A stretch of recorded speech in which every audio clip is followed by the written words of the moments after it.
Olá, este é o Poder Entrevista. Eu sou Gabriel Bus, redator do Poder 360 e vou entrevistar o secretário nacional dos Direitos da Criança e do Adolescente, Maurício Cunha. Maurício Cunha tem 51 anos, é gestor público, graduado em Engenharia Agronômica e Administração e mestre em Antropologia Social. Está no comando da Secretaria Nacional dos Direitos da Criança e do Adolescente desde novembro de 2019. Secretário, muito obrigado por ter aceitado o nosso convite. Eu que agradeço estar aqui com vocês. Obrigado. Agradeço também a todos os web espectadores que assistem a este programa. Esta entrevista está sendo gravada no estúdio do Poder 360, em Brasília, em 19 de maio de 2022. Para ficar sempre bem informado, inscreva-se no canal do Poder 360, ative as notificações e não perca nenhuma informação relevante.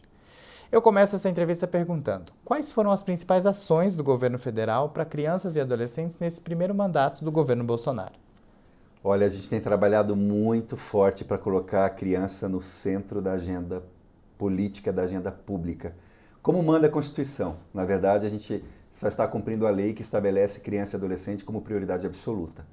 As principais ações, principalmente na área da proteção da infância, foi a criação, agora inclusive concretizada ontem com assinatura por parte do Presidente da República, de um decreto de proteção integral das crianças e adolescentes, o Protege Brasil.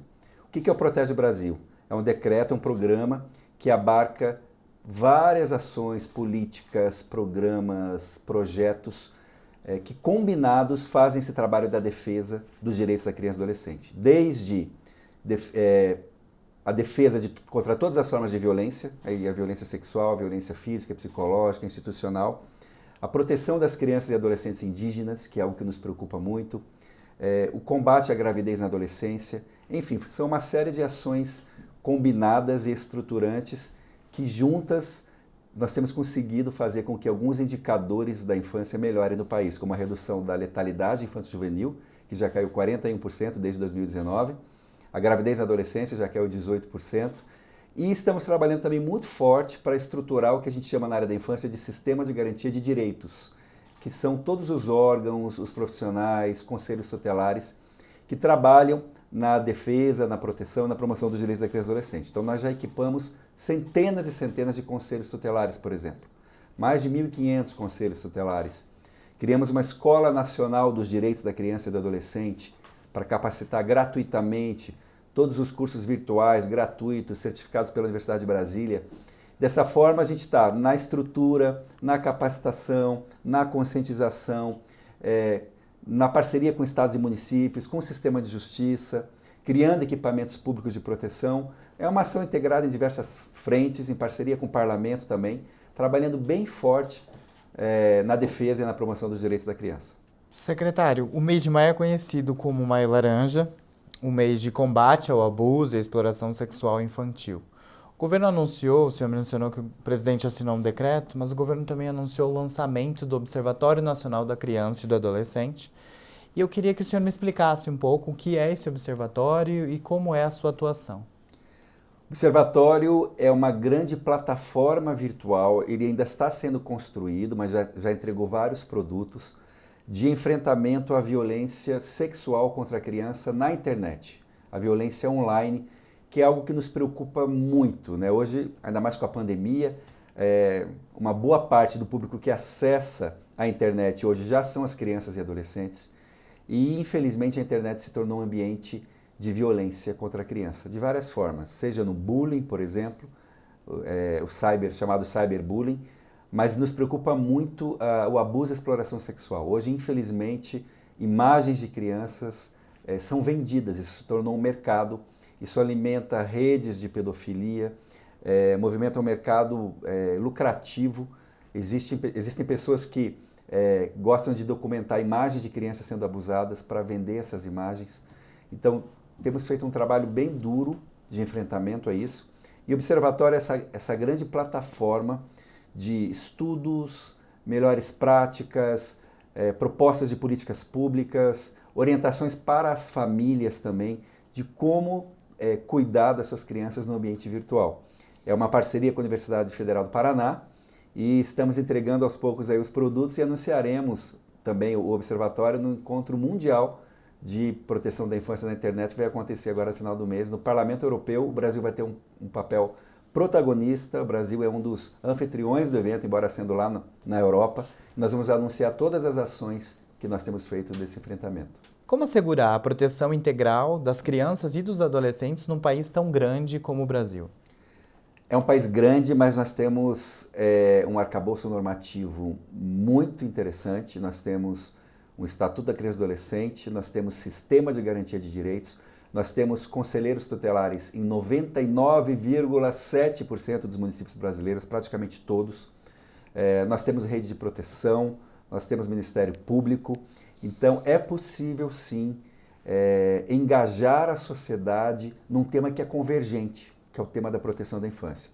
É desafiador, logicamente que nós temos preocupações com determinados públicos vulneráveis, a criança com deficiência sofre mais violências do que a criança que não tem deficiência. Crianças indígenas nos preocupam muito também. Nós estamos lutando contra a naturalização de determinadas formas de violência. A criança indígena ela tem os mesmos direitos e tem que ser protegida da mesma forma do que qualquer criança. É uma criança brasileira, está debaixo das normativas, da legislação, do Estatuto da Criança e do Adolescente. E é um desafio grande, mas nós estamos aí contando com um engajamento muito forte de toda a sociedade. Todo mundo cuidando de todo mundo, esse é o nosso lema lá no Ministério, mas especialmente da criança e do adolescente que tem que estar em especial condição de desenvolvimento e por isso merece uma atenção especial das famílias, da sociedade, da comunidade e do poder público. Secretário, qual é o maior problema hoje que vocês observam nesse universo das crianças e dos adolescentes? Eu acho que é até oportuno falar disso, porque a gente está no Maio Laranja, que é o mês de enfrentamento à violência sexual contra crianças e adolescentes. Eu diria que é a violência como um todo, né? Infelizmente, a criança e o adolescente é o público que mais sofre violências e violações de direitos no Brasil. Posso afirmar isso sem medo de errar, porque o Disque 100, a Ouvidoria Nacional de Direitos Humanos, fica conosco lá no Ministério, nós temos os dados sempre muito atualizados. E só no ano passado foram mais de 100 mil denúncias de violência contra crianças e adolescentes. O público que deveria ser o público mais protegido, mais cuidado, é o que mais sofre violações de direitos e violências. Destas, 18 mil foram de violência sexual, mas a gente sabe que a subnotificação é muito grande. Então nós temos casos de violência psicológica, violência física, maus tratos. A violência sexual, ela se divide no abuso sexual e na exploração sexual comercial. São duas formas de violência muito diferentes. O abuso é intrafamiliar, geralmente, a exploração sexual é para fins comerciais, mas sempre a vítima é uma criança e um adolescente. Então nós precisamos nos levantar. Chega de violência contra a criança no nosso país. Isso traz sequelas gravíssimas, não só para o indivíduo, mas para toda a sociedade, para toda a coletividade. E a violência letal também contra a criança, que é a pior forma, né? A violência que leva até a morte de uma criança ou de um adolescente. Infelizmente, se hoje foi um dia normal no Brasil, um dia mediano, estamos terminando o dia aqui no estúdio, morreram 18 crianças hoje no país vítimas de agressão. É muita gente. Esse número já diminuiu desde 2019, eram 32 por dia, hoje são 18, 19, baixou 41%, mas ainda é um número que nós não podemos aceitar como sociedade. Chega de violência contra as nossas crianças. Secretário, a ex-ministra da Mulher, Família e Direitos Humanos, Damares Alves, tinha uma posição contrária ao aborto, mesmo em casos onde a criança ou adolescente era vítima de abuso. E eu queria saber do senhor, o senhor também tem essa mesma opinião da ex-ministra ou o senhor diverge nesse ponto? Olha, nós acreditamos no direito à vida e na sacralidade da vida humana desde a sua concepção. Agora, nós trabalhamos uma perspectiva de acolhimento e de valorização da vida da criança e da mulher. Então, é muito complicado você culpabilizar, você criminalizar uma mulher que sofreu um estupro e está optando pelo aborto. Então, a gente tem ficado com o marco normativo, que hoje está previsto na lei brasileira, que eu acredito que é o que a ministra também defende. Nós não podemos aceitar que novas formas desse crime contra a vida sejam institucionalizadas e legalizadas no nosso país. mas é preciso uma abordagem ampla de abordagem, de cuidado com a mulher e com a criança. Um exemplo, agora o CNJ, Conselho Nacional de Justiça, está regulamentando a entrega voluntária de bebês. Né? A mãe, de uma maneira muito protegida, sigilosa, que não quiser criar aquele filho, mas quer dar para ele o direito a viver em outra família, pode entregar o seu filho no sistema de justiça. Ela vai ter a garantia do cuidado, da proteção, do atendimento médico, do sigilo na sua decisão para que ela não seja estigmatizada. Então estamos encontrando formas de que a vida prevaleça no Brasil. E isso também se vale para criança e adolescente, porque a gente tem às vezes casos de crianças mesmo, de 10, 11 anos, que acabam sendo vítimas de abuso sexual e acabam tendo uma gestação em decorrência desse... A gente tem que ver o quanto que aquela gestação eventualmente vai ser uma gestação de alto risco para esse adolescente, para essa criança grávida. É uma decisão e aí ela vai ter, de acordo com a nossa legislação, o direito ou não ao aborto, dependendo se aquilo causa um risco grave para a sua saúde. Né? Mas é importante dizer que, inclusive no Maio Laranja Esse é Oportuno, que qualquer conjunção carnal ou ato libidinoso com pessoa menor de 14 anos é estupro no Brasil. Sim. Então a gente está falando aqui de um crime. De um crime. Né? E não existe nesse caso nenhuma possibilidade de responsabilização desse adolescente, desse pré-adolescente ou dessa criança. Nunca a criança pode ser culpabilizada porque o abuso sexual é uma relação de poder, é uma relação desigual. A criança não tem o arcabouço psíquico para reagir diante daquilo. Muitas vezes ela não está nem entendendo o que está acontecendo com ela. E nós não podemos aceitar argumentos como foi consensual. Não existe isso. Existe na nossa legislação a presunção da violência. Então é estupro, é crime, nós não podemos aceitar. Certo. Secretário, agora sobre um tema que está em discussão no Congresso e era a pauta da campanha do presidente Jair Bolsonaro em 2018, o homeschooling, o ensino em casa. Grupos contrários a essa modalidade argumentam que um dos problemas do ensino domiciliar é a impossibilidade de crianças que sofrem abusos sexuais ou outros tipos de abuso no ambiente familiar fazerem essas denúncias. O governo estuda medidas para sanar esse tipo de problema caso o homeschooling avance e seja permitido? E quais seriam essas medidas? Sim. A legislação que está sendo aprovada é uma legislação que traz a proteção para a criança. A criança ela vai ter que estar matriculada numa escola. Não é um homeschooling de total isolamento da criança, até porque não seria saudável. Ela precisa ter a socialização, né? Então a legislação prevê a supervisão de uma escola, ela vai se submeter a testes, ela vai participar de algumas atividades numa escola, ela vai ser observada por profissionais, o Conselho Tutelar vai atuar para que o direito à educação da criança seja garantido. Alguns estudos mostram, a gente pesquisou bastante sobre esse tema antes de fazer a nossa defesa, de que as famílias que se dispõem a ter o homeschooling, né, a educar os seus filhos em casa, são famílias com um perfil muito diferenciado, muito acolhedor, né, para um país como o nosso, tão difícil, né, a luta pela sobrevivência. Para uma família dizer, eu quero criar meu filho, eu quero que meu filho seja educado em casa, né, eu quero optar pelo homeschooling, porque é uma opção. São famílias com um perfil não violento, com raríssimas exceções, né? Utilizamos de pesquisas acadêmicas nos Estados Unidos, por exemplo, os casos de violência que acontecem não são as famílias de homeschooling que cometem esses crimes, né? A gente sabe que o abuso, a violência é um fenômeno, infelizmente, intrafamiliar, mas não é o perfil da família do homeschooling. E mesmo que aconteça um caso isolado, essa criança não vai estar totalmente isolada da sociedade.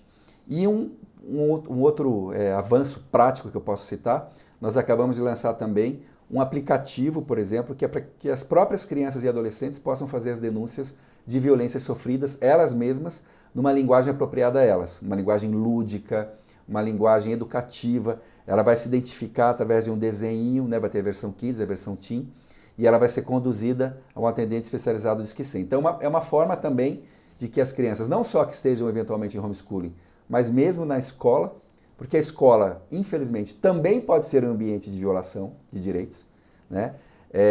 Para que ela possa fazer as suas denúncias. Então, nós não acreditamos que esse seja um argumento forte o suficiente para derrubar a legalização do homeschooling no Brasil. Esse aplicativo que o senhor menciona, ele já está disponível? Ele está disponível tanto no Android como no iOS. É o aplicativo SABE, S-A-B-E, é uma parceria do nosso Ministério de Direitos Humanos, com o Unicef. Qualquer pessoa pode baixar, qualquer criança pode baixar, inclusive educadores podem nos ajudar a divulgar essa ferramenta muito útil. É um serviço, como eu falei, novo no Brasil, e a gente foi aprender como que outros países estavam fazendo isso. Hoje, de cada 100 denúncias de violência contra a criança, 94 é um adulto que faz, ou seja, o adulto observa a criança e adolescente vítima de uma violência e denuncia outro adulto. Com o aplicativo SABE, a gente quer que mais crianças e adolescentes eles mesmos façam a denúncia. Eu não poderia deixar de abordar a questão das vacinas. O presidente deu declarações contra a vacinação infantil. O Brasil ele sempre foi um país que vacinou suas crianças e hoje ele registra queda de índice de vacinação até da poliomielite, por exemplo, e isso já vem há alguns anos. A Secretaria encoraja os pais a vacinarem seus filhos por ser um direito da criança? Nós entendemos, nós não somos contrários à vacina, né? Toda e qualquer vacina que existe hoje no país, ela é financiada pelo governo federal. Mas nós defendemos o direito das famílias de escolher se vão ou não vacinar. E nós entendemos que o fato de uma criança não ser vacinada não pode privá-la de outro direito básico e fundamental, que é o do acesso à educação.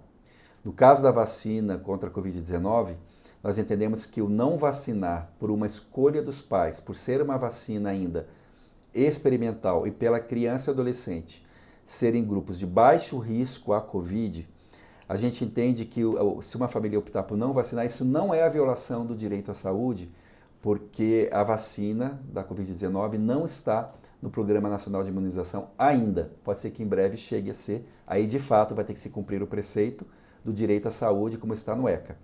Hoje ainda não é. Então, nós não fazemos campanhas para não vacinar, mas também nós não fazemos campanhas da obrigatoriedade da vacina. Nós defendemos que as famílias têm que ter a tranquilidade para decidir e que a criança continua tendo todos os seus direitos fundamentais garantidos, inclusive o acesso a lugares públicos e o acesso à educação. Mas o senhor não acha que esse discurso pode atrapalhar a família de vacinar contra outras doenças? Não, eu acho que o povo brasileiro consegue discernir o que é uma vacina já consagrada historicamente, que faz parte do calendário de imunizações, e aí você falou que realmente nós estamos vivenciando uma queda, né, dos registros. Essa é uma política do Ministério da Saúde, que realmente precisa acontecer, precisa melhorar, e das secretarias estaduais e municipais de saúde. Precisamos estar atentos a isso, sim, mas é diferente de uma vacina que é controversa, num público que é de baixo risco para essa doença.